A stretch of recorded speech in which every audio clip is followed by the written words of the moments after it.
The Crew is an immense online-only racing game that, above all else, boasts an ambitious open world of preposterous proportions. Its size, however, has taken a toll. Its visuals and effects are lacking, the sound lacks oomph, the economy gets off to a stingy start, the multiplayer community is fickle, and the missions are too often undermined by some frustrating AI that brazenly cheats to ratchet up the tension. Keep it up, kid!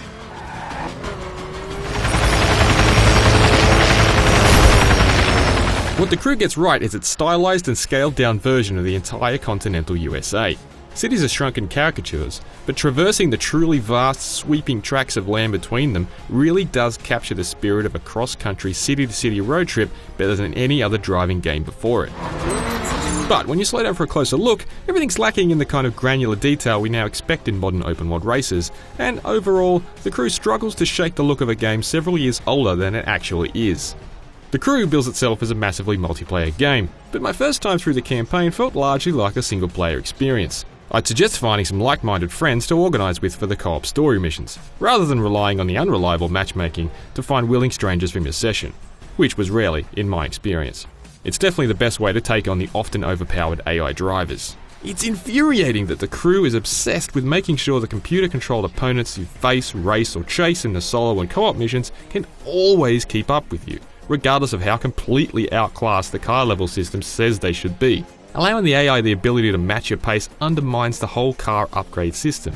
It also extends to the AI-driven cop and enemy cars, who have a supernatural ability to bend the rules of the game's driving physics at will. We're gonna hit him. Heads up. At least it drives fairly well. I like the handling more than, say, the slightly floaty and imprecise old black box era Need for Speed games, but it's a little less honed than the likes of a responsive arcade driving game like Driver San Francisco, and the sound mix is off.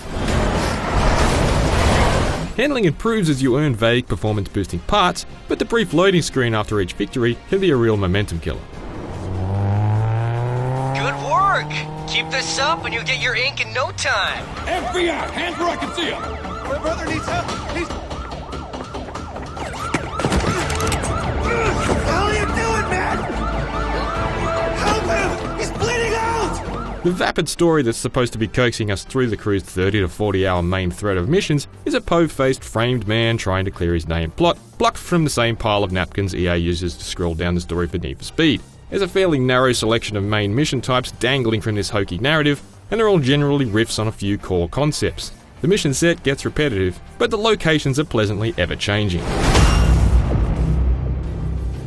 Sticking to the campaign isn't as lucrative as I'd anticipated, however. At the end, I found myself at the level cap, out of story missions, but without enough cash to buy any of the most desirable cars. I'd expected more high-end cars to work toward, though. The selection is a little light. There is still plenty to do following the conclusion of the main campaign, though, and once you hit level 50, the Crew truly settles into its RPG groove as you're encouraged to grind challenges until you score the best possible drop of car loot for your ride. You'll need to secure these rare platinum car parts to make any sort of meaningful dent in the Crew's PvP lobbies. There's another layer of very lengthy events outside the main story thread, and at least one of those warns us it'll take 4 hours to complete. But I found the robust PvP races are actually a more generous source of cash prizes. Although it's biased towards whoever brings the fastest car, I was still incentivized to keep plugging away despite the fact I wasn't winning.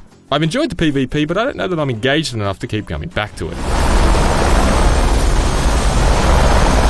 The Crew deserves credit for the frankly staggering size of its open world, and the fact that it's filled to the brim with respectable arcade racing challenges, a fat multiplayer offering, and lots of exploration potential.